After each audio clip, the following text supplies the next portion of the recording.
Oke, assalamualaikum warahmatullahi wabarakatuh. Sebelumnya pada pembelajaran kali ini saya akan menjelaskan mengenai hijrah Nabi ke Yatsrib. Nah, apa saja sih poin yang akan kita bahas pada kali ini? Yang pertama yaitu ada peristiwa atau perjalanan Nabi dari Mekah menuju ke Yatsrib. Yang kedua ada sebab-sebab peristiwa hijrah Nabi ke Yatsrib. Dan yang terakhir yaitu hikmah dari peristiwa hijrah Nabi ke Yatsrib. Oke, yang pertama saya akan menceritakan mengenai perjalanan Nabi Muhammad dari Mekah menuju ke Yatsrib. Bisa dilihat pada gambar tersebut di mana pada suatu malam Nabi Muhammad didatangi oleh malaikat Jibril dan diberitahukan untuk segera hijrah menuju ke Yatsrib.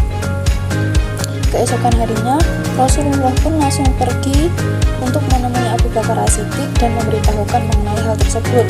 Beliau pun meminta Abu Bakar untuk menemaninya menuju ke Yatsrib, di mana Abu Bakar pun langsung menyetujui atas permintaan Rasulullah.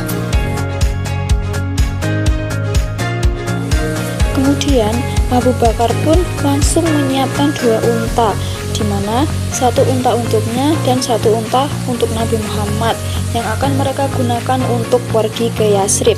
Namun pada saat itu Rasulullah tidak menerima secara cuma-cuma pemberian dari Abu Bakar. Beliau pun membayar sejumlah 1 ekor unta kepadanya. Kemudian Abu Bakar dan Rasulullah pun menyusun strategi untuk bisa keluar dari Mekah pada malam hari ini. Kemudian setelah itu Nabi pun pergi untuk menemui Ali bin Abi Thalib, di mana beliau meminta Ali untuk mengembalikan barang-barang titipan milik dari kaum kafir Quraisy. Selain itu, Nabi juga mengatakan kepada Ali bahwa beliau akan pergi dari Mekah pada malam nanti dan meminta Ali untuk menggantikannya tidur di ranjang Rasulullah dan memakai selimut hijau yang biasa dipakai oleh beliau.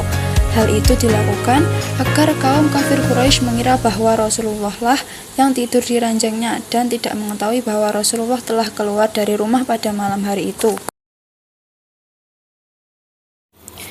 Kemudian pada malam hari, Nabi pun memutuskan untuk pergi keluar dari rumah. Namun pada saat melihat segerombolan kaum musyrikin di luar rumah, beliau pun merasa bimbang untuk memutuskan keluar atau tidak. Namun Allah mengisyaratkan Nabi untuk tetap keluar rumah, di mana pada saat itu turunlah surat Yasin ayat ke-9. Dan kami adakan di hadapan mereka dinding dan di belakang mereka dinding pula, dan kami tutup mata mereka sehingga mereka tidak dapat melihat. Rasulullah pun memutuskan untuk keluar rumah. Pada saat melewati kaum musyrikin, beliau menaburkan segumpal tanah kepada mereka. Lalu Allah pun mengaburkan pandangan mereka dan mereka tertidur secara pulas. Kemudian pada keesokan paginya, seorang kaum Quraisy menemui para pemuda yang berjaga di sekitar rumah Rasulullah, di mana dia merasa bingung kenapa para pemuda ini bisa tertidur dengan pulas. Merasa ada yang janggal, dia pun langsung membangunkan para pemuda tersebut dan segera mengecek ke dalam rumah Rasulullah. Namun mereka melihat bahwa Rasulullah sedang tertidur. Tapi salah satu pemuda tidak percaya bahwa itu adalah Rasulullah. Dia pun membuka selimut yang dipakai oleh Rasulullah dan menemukan bahwa di dalamnya itu bukanlah Nabi, melainkan Ali bin Abi Thalib. Mereka pun marah dan kesal karena mereka telah kehilangan jejak Rasulullah yang meninggalkan rumahnya.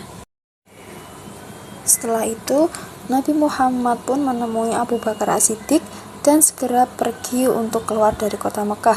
Namun sesuai rencana mereka, tidak akan langsung pergi ke Mekah, melainkan akan singgah di suatu tempat terlebih dahulu, yaitu di Gua Sur.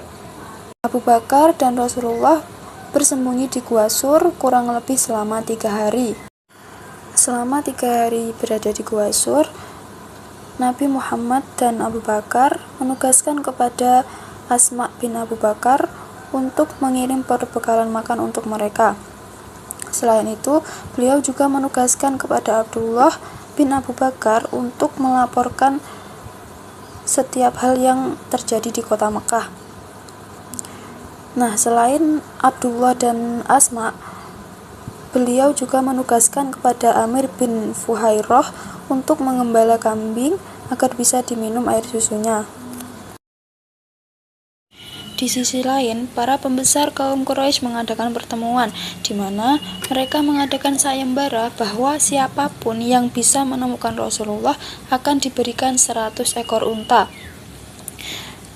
Nah, karena ada hal tersebut, semua orang pun pergi untuk mencari keberadaan Rasulullah. Bahkan ada 3 orang yang hampir saja menemukan Rasulullah di dalam gua Sur. Namun, hal itu tidak bisa terjadi atas kehendak Allah Subhanahu wa Ta'ala. Selang beberapa hari, masyarakat Mekah pun banyak yang tidak berminat mengenai sayembara tersebut dan keadaan pun sudah menjadi lebih aman. Nah, pada hari tersebut, Rasulullah dan Abu Bakar pun memutuskan untuk segera pergi dari kota Mekah, di mana beliau pergi dengan seorang penunjuk jalan yang bernama Abdullah bin Uraikid. Pada saat perjalanan menuju ke Yasrib, Nabi Muhammad mendapatkan perlakuan yang istimewa dari Abu Bakar, di mana pada saat itu mereka memutuskan untuk beristirahat di suatu tempat, dan Abu Bakar pun bertemu dengan seorang pengembala kambing. Dia pun meminta kepada pemuda tersebut untuk memeras air susunya agar bisa diminum oleh Rasulullah. Kemudian setelah itu Rasulullah dan rombongannya pun segera memutuskan untuk kembali melakukan perjalanan. Dan saat itu pada tengah-tengah perjalanan mereka bertemu dengan sekelompok masyarakat, di mana salah satu dari mereka sudah ada yang mengenal Abu Bakar. Mengapa mereka bisa mengenal Abu Bakar? Karena Abu Bakar memang sering berdagang di wilayah tersebut. Namun mereka tidak mengenali siapakah Rasulullah. Ia pun bertanya kepada Abu Bakar siapa orang yang ada di belakangnya. Namun karena alasan keamanan, Abu Bakar pun menyembunyikan identitas dari Rasulullah. Setelah itu, masyarakat pun mempersilahkan mereka untuk kembali melanjutkan perjalanannya. Selang beberapa hari, rombongan Rasulullah pun melewati rumah Ummu Ma'bad Al-Khuzaiyah, di mana dia adalah seorang wanita yang cerdas dan baik hati. Dia pun sering memberikan jamuan kepada musafir yang melewati rumahnya. Pada saat itu, Abu Bakar pun langsung bertanya kepada Ummu Ma'bad, apakah ada persediaan makanan? Namun, ternyata Ummu Ma'bad sama sekali tidak mempunyai persediaan makanan. Setelah itu, Rasulullah pun mengelilingi rumah dari Ummu Ma'bad, di mana beliau melihat ada seekor kambing kecil yang berada di belakang rumahnya. Beliau pun bertanya kepada Ummu Ma'bad apakah kambing tersebut bisa mengeluarkan air susu. Rasulullah yang bertanya tersebut, Ummu Ma'bad pun menjelaskan bahwa kambing tersebut sama sekali tidak bisa mengeluarkan susu karena badannya yang terlalu kecil. Namun Rasulullah meminta izin kepada Ummu Ma'bad untuk memerah kambing tersebut. Setelah itu Rasulullah pun berdoa dan mencoba untuk memerah domba tersebut, di mana ternyata bisa mengeluarkan air susu dan bisa mereka minum. Kemudian Rasulullah juga memerah untuk diberikan kepada Ummu Ma'bad. Setelah mereka merasa cukup, mereka pun berterima kasih dan segera melanjutkan perjalanan, di mana pada saat itu Ummu Ma'bad juga merasa bingung kenapa hal tersebut bisa terjadi, dan beliau pun menceritakan kepada suaminya mengenai hal tersebut.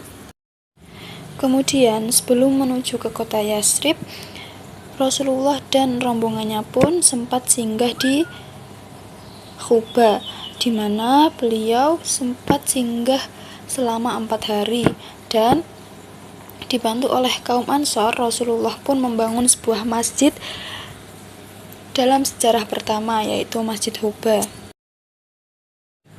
Setelah singgah selama 4 hari, Rasulullah dan rombongannya pun memutuskan untuk melanjutkan perjalanan menuju ke Yasrib, di mana akhirnya mereka pun sampai dan mendapat sambutan yang sangat ramah dari kaum Ansor. Mereka mengucapkan selamat datang kepada Rasulullah dan meneriakkan takbir secara terus-menerus.